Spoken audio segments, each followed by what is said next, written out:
The first day I saw her, I forgot how to breathe.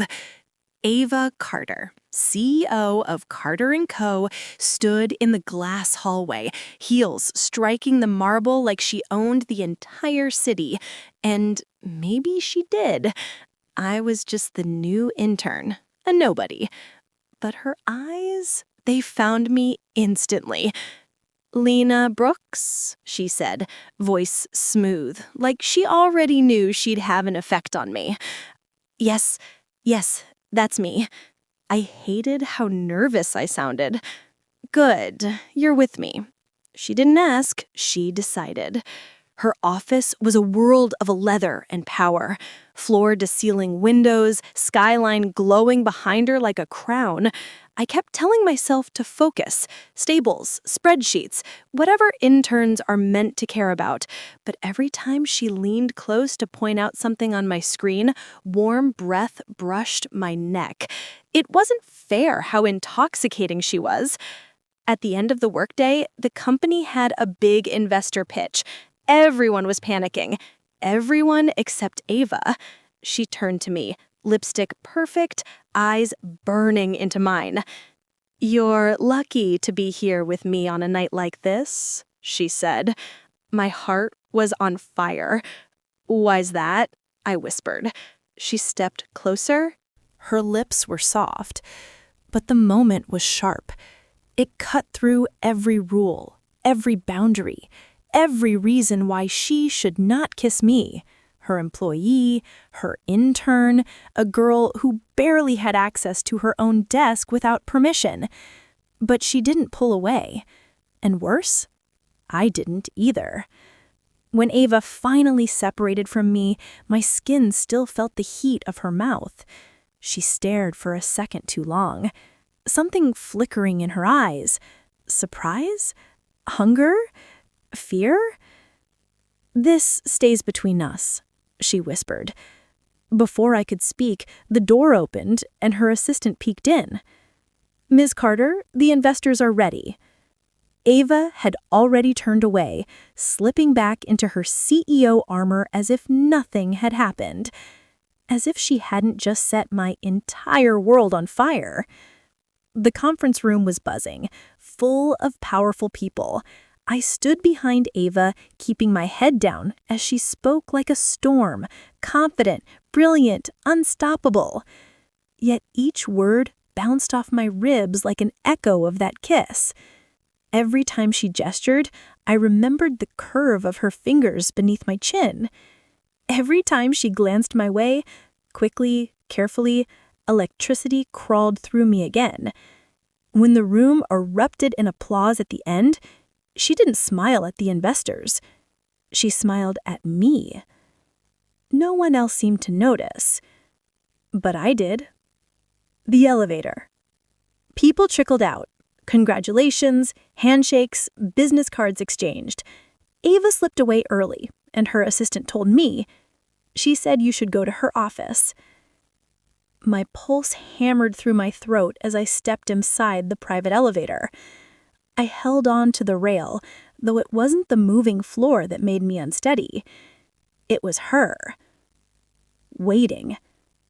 When I entered her office, the lights were dimmed, skyline pouring in like a painting. Ava had her back to me, staring out at the glowing city. "You handled tonight well," she said softly. "I didn't. I barely did anything." "You were there. That matters." Her voice changed. Lower. Closer. "Come here, Lena." My legs moved before my brain approved. I stood beside her, heart in my mouth. She turned to face me fully, and it hit me again. The reality. She wasn't just any woman. She was my boss. She could fire me. She could ruin me. But God, she could also undo me. Her fingers brushed a strand of my hair behind my ear. Slow. Intentional. "You're nervous." "I'm intimidating." "And yet?" Her lips curved. You didn't step away. I swallowed. Did you expect me to? No. I hoped you wouldn't. A truth neither of us should say. Ava walked around me, circling, her perfume a dizzying trail I followed without turning. You know the rules here. No personal relationships, no intimacy with staff. My chest tightened. Then why? Because sometimes there are things that feel worth breaking rules for. I froze. That sounded dangerously close to... You barely know me. Oh, I've known you longer than you think. I hand-picked your application. My breath caught. Why? Because I noticed you. Your ambition, your eyes, the vulnerability you try to hide. Her fingers rested just above my wrist. Not a kiss, but almost more intimate. No one sees me like that. I do. A beat of silence, too heavy to hold. She looked away first. This can't happen again, she said, but her voice betrayed doubt. It already happened, I whispered. She insisted on taking me home, saying it was too late for me to walk alone. The car was quiet, except for the soft hum of city lights passing by. I kept replaying everything in my head, wondering if she regretted it. Finally, she spoke, quietly, like she was breaking her own rule again. Where do you live? Not far, just a small apartment near the station. You deserve more than that. I laughed nervously. Well, it's what interns can afford. I wasn't talking about the apartment. I looked at her, and she wasn't smiling. She meant me, my life, my worth. No one had ever said something like that to me. She parked outside my building. The street was silent except for distant traffic. Thank you for today, I said. She turned off the car engine, leaned back against the seat, studying me like I was a problem she wanted to solve. You're thinking too much, she murmured. How can I not? My voice broke slightly. Ava touched my jaw, gently guiding my face toward her. Don't think, she whispered. Just feel. Her lips met mine again. Slower this time. Deliberate. No luck excuses, no sudden impulse. This was a decision. I kissed her back like I'd been waiting my entire life for someone to see me the way she did. A quiet sound escaped her throat, a hint of desire, a loss of control she was not used to. When she pulled away, her forehead rested against mine. This is wrong, she breathed. Then tell me to stop, I whispered. She closed her eyes. I can't. After the kiss, she looked shaken by her own admission. I don't want to ruin you, Ava said. Her voice was small, a secret confession from a queen who never bowed. You're not ruining me, I promised. You're choosing me. Maybe that's what scares me. A long pause. Good night, Lena, she finally said, her voice barely holding together. And Lena? Yes? Don't fall for me. Too late. Inside my apartment, I leaned back against the door, both hands pressed to my burning face. My body was still trembling, not from fear, but from everything she awakened in me. The taste of her lipstick still lingered. I knew this was dangerous. She was powerful, untouchable. But the truth was undeniable. I was hers, and she knew it. Worse, she was mine too, even if she'd never admit it. Not yet. The weekend passed like a fever dream. Every hour I replayed the kisses, the heat of them, the warnings, her voice whispering, "Don't fall for me," as if I hadn't already fallen the moment she looked at me like I mattered. Monday morning, I arrived at work early, hoping to avoid awkward silence, hoping to avoid wanting her. But wanting her was a constant ache now, stitched into my pulse. Ava's office door was closed. Her assistant told me, "She hasn't come in yet. Rough morning, I think." My heart twisted. I tried to focus on my tasks, but my mind drifted back to her hands, her fear, her desire barely contained. The first crack in her armor. By noon, Ava appeared, sunglasses on inside, coat still on her shoulders. She looked like she hadn't slept. When she saw me, she froze. Barely a second, but it was enough. Her breath caught. "Lena, conference room now."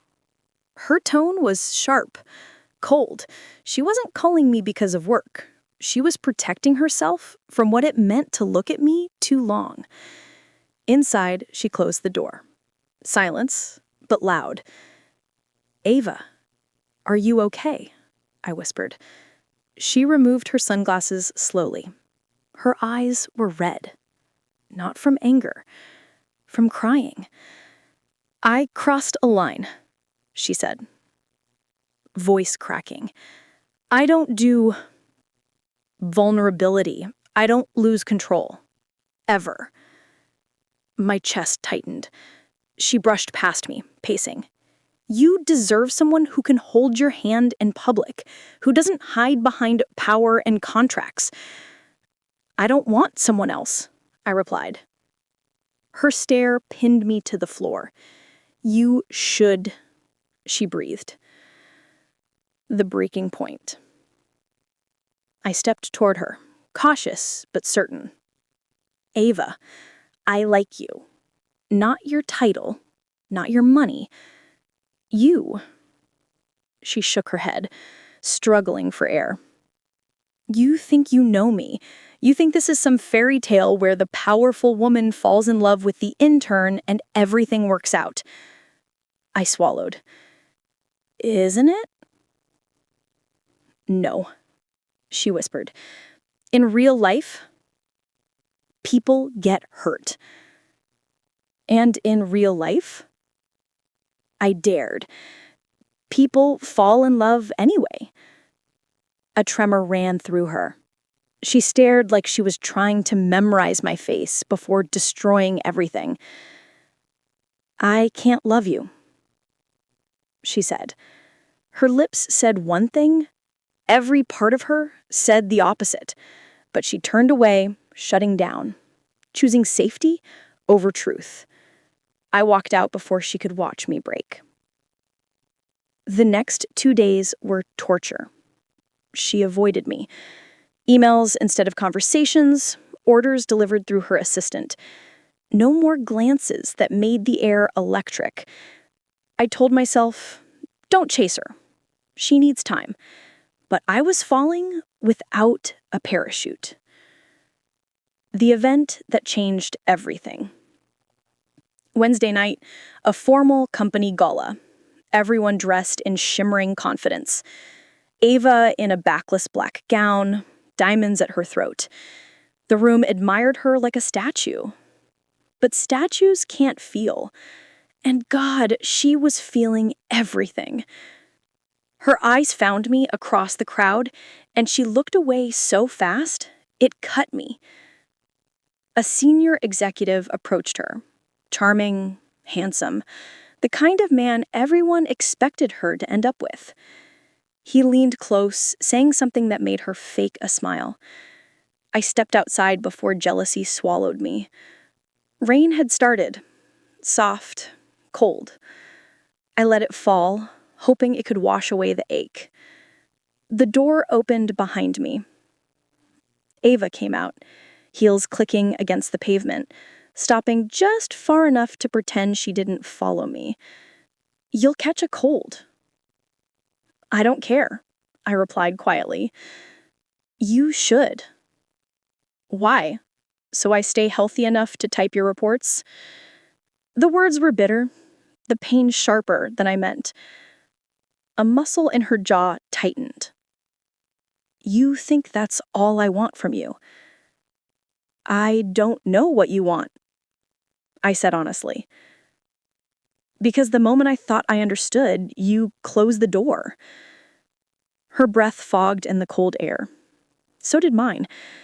Then she stepped closer, rain dampening her hair, her makeup. She wasn't a CEO now. She was just Ava. A woman terrified of wanting someone she wasn't supposed to. "I wasn't crying because of you. I was crying because of how much I want you. And because—" her voice cracked open completely. "Because you make me feel like I'm somebody worth loving." The rain fell harder. Thunder rolled, or maybe that was my heartbeat. I reached for her cheek, wiping the wetness, rain or tears. I wasn't sure. "You are worth loving," I said. "So stop pushing away the one person who sees you." The kiss she was afraid of. She hesitated, still fighting the battle inside her, but my touch tilted the scale. Finally, she kissed me like surrender. Not a careful kiss, not a forbidden kiss. A kiss that meant, "I choose this. I choose you." Her hands tangled in my hair, my fingers curled into the silk of her gown. The world disappeared except the feel of her. We both gasped for air, foreheads pressed together. "I'm terrified," Ava admitted. "So am I. But I want you anyway." She shook her head, not denying, just overwhelmed. "This is real." "Then let's stop pretending it isn't." She took my hand. Publicly. Outside the event hall where anyone could walk out and see. No more hiding. We'll face the consequences together. Even if this costs everything. She smiled, soft, trembling. "If I have you, it's worth the risk." I bit back tears, the good kind, the kind that tasted like hope. She squeezed my hand. "Tomorrow, we'll talk. We'll find a way. Together?" "Together," she promised. And for the first time, Ava Carter wasn't my boss. She was simply the woman I loved, loving me back. No excuses, no regrets. Just us. The next morning felt like waking up in a different universe, one where Ava wasn't just my CEO, but the woman who promised we'd face everything together. Still, reality rushed in fast. Whispers spread through the office. People had seen us step out of the gala holding hands. Some shocked, some jealous, some ready to cause trouble. Ava walked into the building like a queen dressed in storms. Tailored suit, hair sharp, but eyes softer when they found me. She summoned me to her office. Not with a cold email, with a smile. "Close the blinds," she murmured. I did, heart racing, and when I turned back, she cupped my face and kissed me. Slow and sure. A promise. No fear. no hiding. When she pulled away, she whispered, "We need to be ready." "For what?" I breathed. "For the consequences." Corporate hell arrived. A board meeting was called that afternoon. Sudden, secretive. Not a good sign. I wasn't allowed inside. I waited outside the conference room with my pulse in my throat. Through the frosted glass, voices rose, harsh, accusing. "She's compromising the company. This is unprofessional behavior. She's dating a subordinate. It looks predatory." The word hit me like a slap. Ava's voice cut through them. "I'm not ashamed of who I love." Silence. Sharp. Shocking. Then another attack. "You will step down or end this relationship." My heart dropped. Not Ava's career, because of me. The door burst open, executives storming out, judging eyes stabbed into me as they passed. Ava emerged last, breath shaky, but shoulders firm. "They asked me to choose," she said. "And?" I barely whispered it. She reached for my hand without hesitation.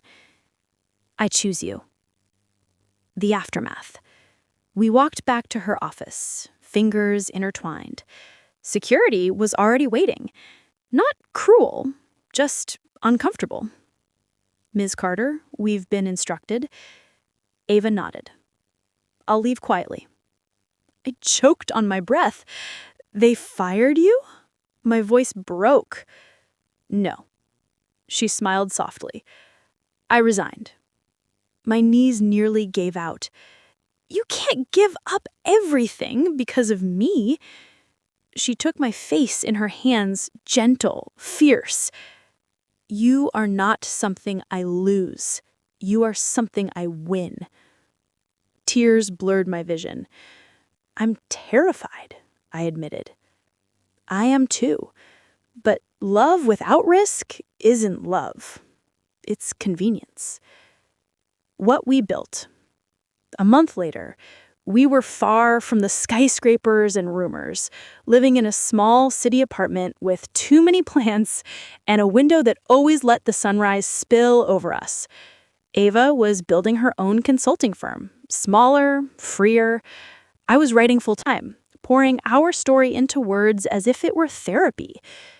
In the quiet moments, her head on my chest, her fingers tracing circles on my skin, I realized the world didn't crumble. We didn't break. We rebuilt. Together. The public moment. One morning, Ava stood behind me as I typed, her arms wrapped around my shoulders. "What are you writing?" I asked. "Our story," I said. She smiled against my neck. "Tell the truth then." "And what's the truth?" She turned me in my chair, lowering herself to my knees, eyes full of devotion and fire. "That I love you, that I'm done hiding, and that I want forever." My breath stopped. She pulled out a ring, simple, elegant, ours. "I won't ask you to be my employee ever again, but I will ask you to be my partner." Tears slipped down my cheeks as I cupped her face. "Yes," I whispered. "Yes, 1,000 times yes." She laughed, shaky and radiant, sliding the ring onto my finger. Then she kissed me. Deep, grateful, unstoppable. A kiss that said, "We survived. We chose each other. And we won." Love wasn't a risk that ruined us. It was the leap that saved us. And we'd never look back.